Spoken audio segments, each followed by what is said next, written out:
മഴയും കാറ്റുമുള്ള ദിവസങ്ങളിൽ മരക്കൊമ്പ് വീണോ മറ്റോ വൈദ്യുതി കമ്പികൾ പൊട്ടിക്കിടക്കാനോ ചാഞ്ഞുകിടക്കാനോ സാധ്യതയുണ്ട്.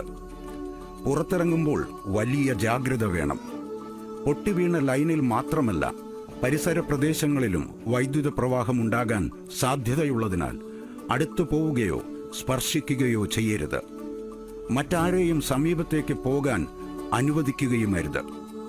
ഇത്തരം അപകടമോ അപകട സാധ്യതയോ ശ്രദ്ധയിൽപ്പെട്ടാൽ എത്രയും വേഗം തൊട്ടടുത്ത KSEB സെക്ഷൻ ഓഫീസിലോ 9496010101 എന്ന എമർജൻസി നമ്പറിലോ അറിയിക്കുക. ഓർക്കുക, ഇത് അപകടങ്ങൾ അറിയിക്കാൻ മാത്രമുള്ള എമർജൻസി നമ്പറാണ്.